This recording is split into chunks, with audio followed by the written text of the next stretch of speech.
Allah tidak pernah tinggalkan Anda. Mungkin ini ujian untuk membuat Anda lebih hebat lagi di masa depan. Kalau Anda tidak tahan bantingan yang sekarang, bagaimana Anda bisa mengatasi pelintiran yang akan datang? Sebelum kita lanjut ke pembahasan, alangkah baiknya jika sahabat YouTube menekan like, comment, share, subscribe, dan lonceng untuk channel kami semakin terdepan. Terima kasih. Semua keadaan jiwa kita, hati kita, perasaan-perasaan kita sudah lebih dulu bahkan pernah dirasakan oleh Nabi Muhammad SAW. Kalau Anda pernah gelisah, Nabi dulu pernah gelisah. Kalau Anda bahagia, Nabi juga pernah bahagia. Kalau Anda merasakan kekhawatiran, Nabi dulu pernah khawatir. Dan miniatur kehidupan kita sudah dicontohkan dalam perjalanan kehidupan Nabi Muhammad SAW agar kita bisa belajar mengatasi problematika kehidupan.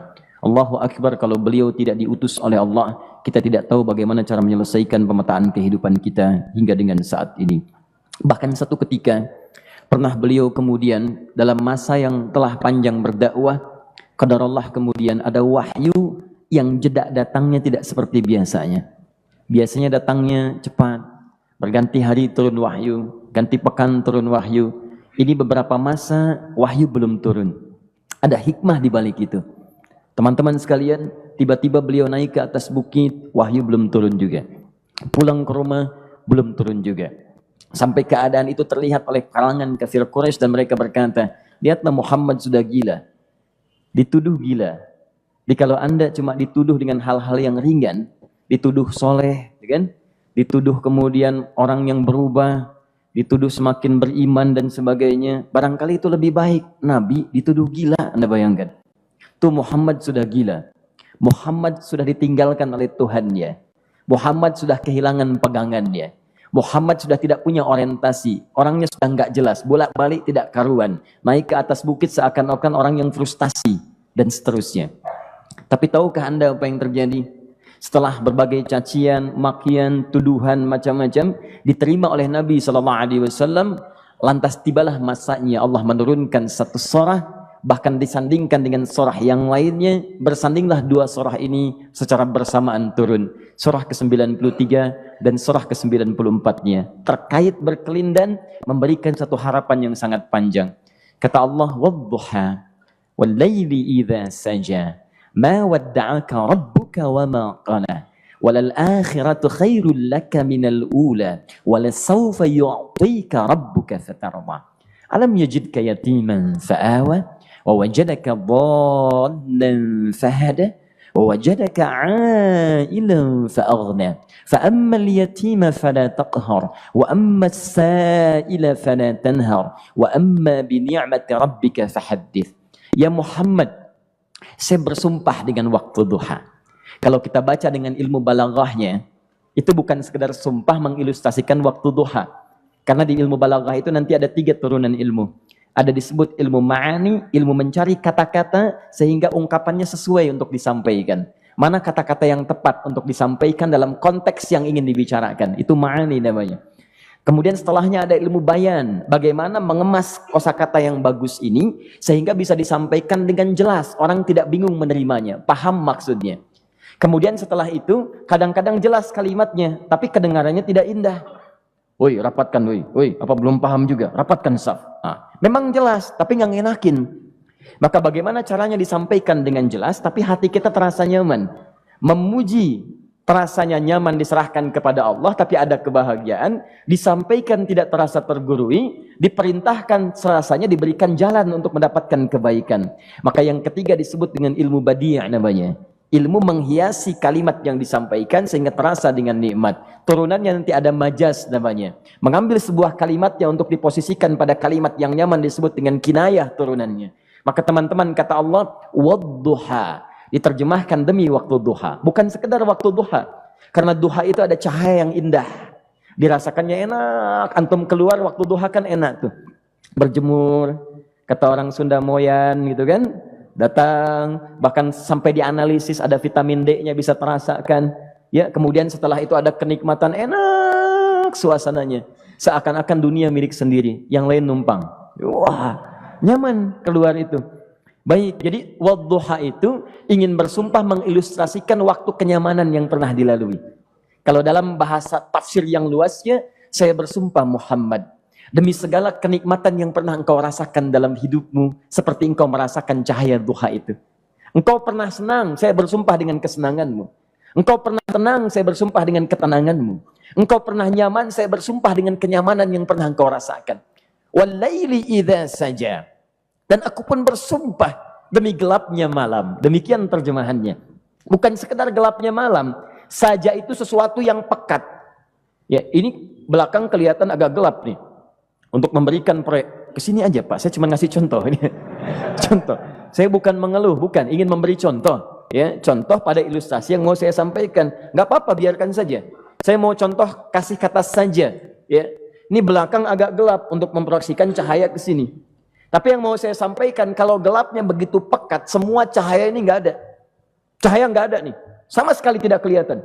Saya mau tanya pada Anda, beraktivitasnya mudah atau sulit? Mudah nggak menemukan sendal Anda di luar? Belum tentu. Menemukan jalan keluar pun belum tentu mudah. Anda mesti meraba-raba jalan. Anda mesti kemudian melihat sesuatu dengan pandangan mata hati Anda. Raba, raba, raba, dan sebagainya. Sampai menemukan jalan, itu pun belum tentu benar. Itulah yang disebut dengan gelapnya malam saja pekat. Kadang-kadang ada orang yang menghadapi satu kesulitan yang pekat, suasananya siang, cuman karena masalahnya begitu pekat, seakan-akan membuat diri dia gelap. Jalan susah, limbung gitu. Kenapa gelap ya? Padahal terang. Karena masalah menggelimuti dirinya, seakan-akan dia diselimuti masalah yang gelap. Bimbang dia, makan gak enak, minum gak nyaman, dan seterusnya. Ya, biasanya makan ayam tenang, ini dikasih yang lebih enak juga rasanya pahit, gak enak zamannya. Maka kalau kita ilustrasikan dalam suasana tadi Muhammad, saya bersumpah, engkau pernah hidup nyaman, ataupun engkau mengalami masalah yang sangat pekat dalam kehidupan. Engkau alami sesuatu yang dahsyat, sampai engkau bingung, bimbang, pekat, mereka menuduhmu dengan macam-macam. Ma wadda'aka rabbuka wa ma qala. Saya pastikan kepadamu, dalam keadaan nyamanmu seperti dulu, ataupun engkau bimbang seperti sekarang, Tuhanmu tidak akan pernah meninggalkanmu ataupun menuduhmu gila. Orang-orang yang dekat dengan Allah Subhanahu wa ta'ala, maka Allah akan menjaganya, baik dalam keadaan yang tenang dan nyaman, ataupun dalam kesulitan yang luar biasa. Walal akhiratu khairul laka minal ula. Nanti saya akan tunjukkan kepadamu, jika kamu telah tabah dan sabar menerima cacian mereka, menerima tuduhan mereka, nggak apa-apa, ini kan muqaddimah. Masa kamu masih panjang. Kamu masih panjang dalam berdakwah, kehidupan kamu masih panjang membawa tugas dan misi. Kalau kamu belum bersabar pada yang sekarang, bagaimana dengan yang di masa depan? Tapi saya pastikan kepadamu, jangankan yang seperti ini, masalah pekat yang paling hebat pun kamu akan hadapi, yang membuat kamu sedemikian sulit lebih daripada ini, yakinkan pada jiwamu, aku tidak akan pernah meninggalkanmu. Ini prinsip dalam kehidupan kita. Jika Anda menggantungkan hidup kepada Allah, Anda bersandar dengan baik kepada Allah, maka ayat ini akan mengatakan, teman-teman sekalian, Allah tidak akan pernah meninggalkan Anda dalam setiap kehidupan Anda. Nanti, sekarang perjuangan, kata Allah, walal akhiratu khairul laka minal ula. Nanti saat kamu tiba di akhirat, saya akan tunjukkan kepadamu ada yang lebih hebat yang tidak pernah engkau rasakan sebelumnya saat di bumi. Tidak akan ada lagi kesulitan yang kamu hadapi. Tidak akan ada lagi cacian yang kamu kemudian hadapi. Tidak ada lagi kemudian tuduhan yang kemudian kamu rasakan. Aku akan berikan apapun yang kamu inginkan sampai kamu puas. Wala sawfa yu'tika rabbuka fatarda. Nanti kamu pengen apapun, aku berikan. Kalau saufa masih ada jeda, ya. Kalau bahasanya wa yu'tika mungkin seketika. Tapi ketika mengatakan saufa, artinya bukan saat ini Muhammad. Sekarang pun aku berikan, tapi nanti yang di akhirat aku berikan sampai kamu merasa puas. Ayo minta apa saja. Hadir, hadir, hadir, hadir. Tapi yang paling indah, kalau kamu tidak percaya, alam yajidka yatiman fa'awa. Cobalah ingat, kalau sekarang sedang susah, coba ingat dulu. Bukankah saat kamu yatim, aku yang merawat sampai kamu tidak merasakan kegelisahan itu? Lahir bapak tidak ada, aku cukupkan dengan kakek. Kakek meninggal, aku hadirkan ibu dan paman hadir di sekitaranmu. Ibu meninggal, ada kakek. Kakek meninggal, ada paman. Dan Khadijah hadir di sekitaranmu. Bukankah aku rawat pada saat itu? Wajadaka dhallan fahada. Kamu sedang bingung, sedang susah, bukankah sering aku berikan petunjuk kepadamu? Wajadaka ailan fa'aghna. Kamu merasakan kesulitan, lahir dalam keadaan yatim, tidak ada pendukung, maka aku jadikan kaya. Bukankah saat kamu menikah dengan Khadijah, aku tambahkan lagi pendukung untuk misi dakwahmu? Ini pesan dalam Al-Quran. Kalau Anda sedang merasa susah, kalau ingin menenangkan diri, ingat-ingat yang baik-baik yang dulu. Kalau Anda sedang jatuh dalam bisnis, ingat-ingat saat Anda meningkat dalam bisnis Anda. Allah tidak pernah tinggalkan Anda. Mungkin ini ujian untuk membuat Anda lebih hebat lagi di masa depan. Kalau Anda tidak tahan bantingan yang sekarang, bagaimana Anda bisa mengatasi pelintiran yang akan datang? Karena dalam kehidupan bukan cuma dibanting. Anda mungkin mengalami penyingkiran, penyungkuran, lipatan, guntingan, bantingan, macam-macam. Jikalau satu gaya belum bisa Anda atasi, bagaimana Anda bisa berharap mendapatkan turunan yang lainnya? Selalu ingat bahwa jika hidup Anda ingin tampil gaya, Anda harus merasakan tekanan dalam kehidupan. Karena F selalu berbanding lurus dengan P, hukum Pascalnya. Gaya berbanding lurus dengan tekanan. Orang yang ingin tampil gaya dalam kehidupan, maka dia mesti siap menghadapi tantangan-tantangan hidup yang diatasi. Turun ayat. Sampai ujungnya. Jikalau kamu sudah begini lagi, jangan pernah kamu bentak orang lain. Jangan pernah merendahkan orang lain. Karena Allah pun menjaga setiap hamba sepanjang ia mendekat kepadamu. Setelah itulah turun kemudian surah Al-Insyirah. Alam nashrah lakas sadra. Antum kenal Nabi Musa? Baik. Tapi agak lumayan lah. Tadi saya di Soreang kenal Fir'aun. Di sini Musa.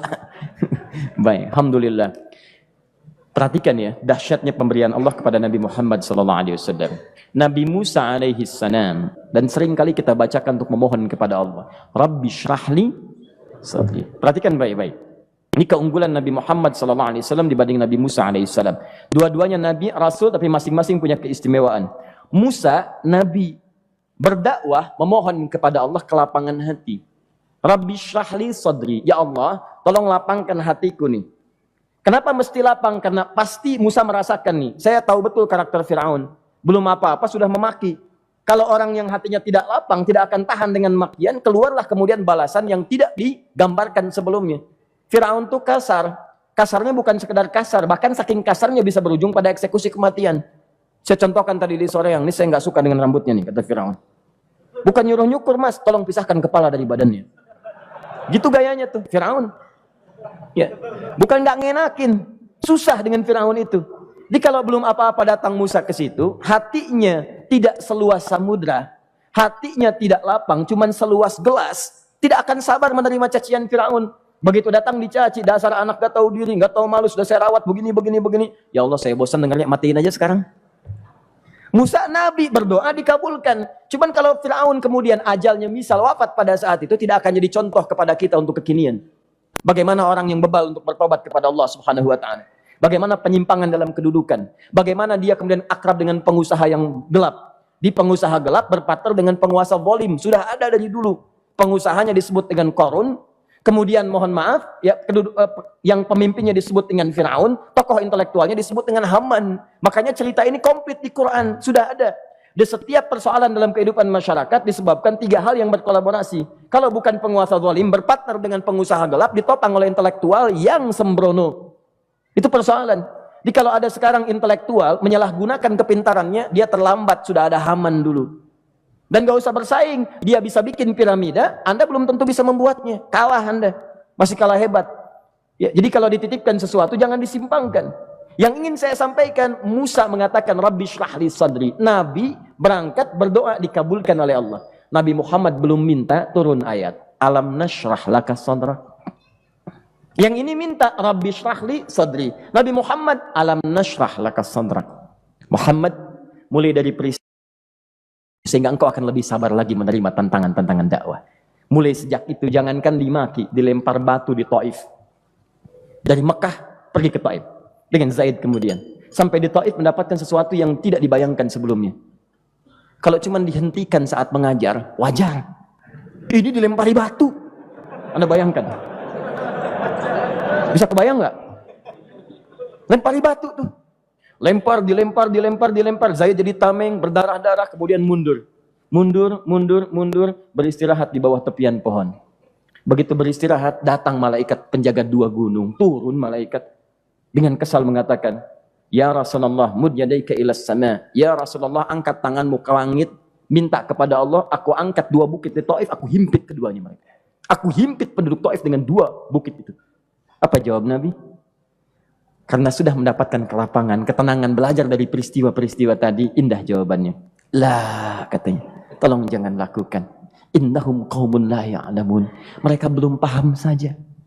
Mereka belum mengerti. Tolong jangan lakukan. Aku bermohon kepada Allah. Boleh jadi nanti di masa depan akan ada hamba-hamba terbaik yang lahir dari bumi Taif ini. Kemudian beliau berkata, Rabbi, ila man takilluni? A'ila qaribin yu'limuni? Am ila ba'idin yu'dhini? Fa'ana radin ma lam taghdab ilayya. Ya Allah, kemana lagi engkau akan utus aku untuk berdakwah setelah peristiwa ini? Apakah tempatnya lebih dekat aku jangkau sekarang, tapi di situ aku akan disakiti lagi? Ataukah jaraknya masih jauh, tapi di tempat itu aku akan dizalimi lagi? Aku ridha ya Allah dengan itu semua, asalkan engkau tidak marah kepadaku. Asalkan engkau tidak marah kepadaku. La haula wala quwata illa billahil aliyil azim. Begitu kelapangan itu muncul, ridha dengan ketetapan dan siap, tabah, kuat, hadir dalam jiwanya. Tiba-tiba turun undangan, tunaikan Isra dan Mi'raj. Diangkat statusnya, naik mendekat kepada Allah Subhanahu wa taala. Dihilangkan bebannya, wa wada'na anka wizrak alladzi anqadha dhahrak. Itu hikmah, teman-teman. Barangkali kalau antum saat ini datang ke masjid ini untuk kajian, sedang bawa beban, ada kesulitan, penuh dengan macam-macam, barangkali dibacakan surat Ad-Duha tadi untuk memberikan harapan kepada Anda. Ini bukan PHP, karena ini bukan masalah urusan manusia. Ini adalah janji yang tidak akan pernah diingkari. Innallaha la yukhliful mi'ad. Kata Allah, Anda punya masalah, ingat suasana tenang pada masa lalu. Bukankah saya memberikan ketenangan kepadamu? Mendekat kepada saya, Anda bersabar, yakinkan bahwa ujian yang saya berikan saat ini sesungguhnya untuk membuat kamu lebih hebat.